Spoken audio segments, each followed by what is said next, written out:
Launch ছাড়তে late হয়েছে, সেজন্য যাত্রী অভিযোগ জানাইছে যে যাত্রী ভরপুর হয়েছে, এখনো লঞ্চটা ঘাটে কেন, সেজন্য যাত্রী উত্তেজনা ভাব করতেছে। আপনার এই 5-6 ঘন্টা আমরা এই লঞ্চে রোদের ভিতরে বসে থাকছি, আমাদের মা বোন এই রোদের ভিতরে ছাদের ভিতরে আপনার রোদের ভিতরে বসে থাকছে। কতক্ষণ বসে থাকতে পারে এই রোদের ভিতরে? রোজার দিনে রোজা রাখি, তারা বলতেছে সার্ভে এখনো ছাড়তেছে না। আপনার আনন্দ বাড়ি যেতে খুব ভালো লাগে আমার কাছে, প্রায় মানে যাওয়ার ইচ্ছা থাকে কিন্তু ভিড় কারণে যেতে পারি না, কিন্তু এবার সুযোগ পাইছি, এবার যাবো ইনশাল্লাহ। আমার লঞ্চই ভালো লাগে অনেক, মানে বাসে থেকে বিরক্ত যতটুকু লাগে লঞ্চ আমার অনেক ভালো লাগে। আমাদের বলা দ্বারা পদ্মা সেতুর কোনো উপকার আসে না। যদি বরিশাল আর বলা পদ্মা সেতু হতো তাহলে পদ্মা সেতুর উপকার বলাবাসী পাইতো।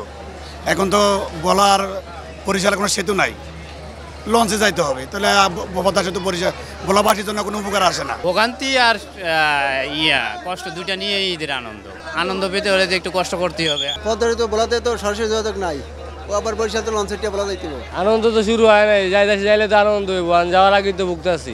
লঞ্চ বেশি হওয়ার কারণে আমাদের চাপটা কম, যাত্রীর চাপটা কম।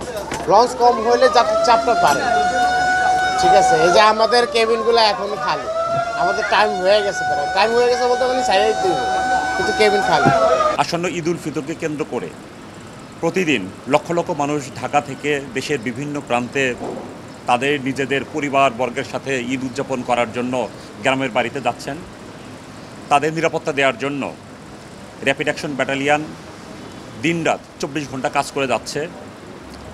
বিশেষ করে আপনার বাস টার্মিনালগুলো, লঞ্চঘাট, ফেরিঘাট, এই জায়গাগুলোতে ঈদকেন্দ্রিক অনেক ধরনের ঝামেলা হয়। এখানে অজ্ঞান পার্টি, মলম পার্টি, বিভিন্ন সন্ত্রাসী, তাছাড়া অতিরিক্ত ভাড়া নেওয়া, এই ধরনের কার্যক্রম পরিলক্ষিত হয়।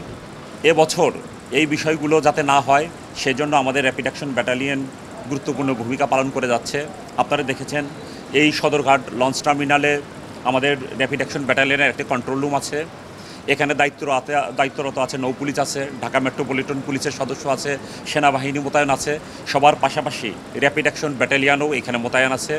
তারা এইখানে টহল দেবে, দিনরাত 24 ঘন্টা টহল দেবে, যাতে কোনো ধরনের দুর্ঘটনা না ঘটে, যাতে কোনো ধরনের অজ্ঞান পার্টি, মলম পার্টি, কোনো প্রকার চাঁদাবাজ, সন্ত্রাসী আগমন যাতে না ঘটে। আমাদের এইখানে পোশাকের পাশাপাশি সিভিল টিমও আছে, আমাদের গোয়েন্দা টিম আছে। তাদেরকে আপনারা দেখতে পাবেন না, তারা সব সময় এখানে পুরো বিষয়টা নজরদারিতে রেখেছে। আপনারা জানেন যে আমাদের এই যে সিভিল টিমের তৎপরতার কারণে গত পরশুদিন আমরা জুরাইন এলাকা থেকে আমরা দুইটা অস্ত্রসহ 2 জন সন্ত্রাসীকে আমরা গ্রেপ্তার করেছি। আপনারা ইতিমধ্যেই জানেন তাদের কাছ থেকে 2টি পিস্তল, বিদেশি পিস্তল এবং তাজা গুলি সহ অন্যান্য সামগ্রী আমরা উদ্ধার করেছি।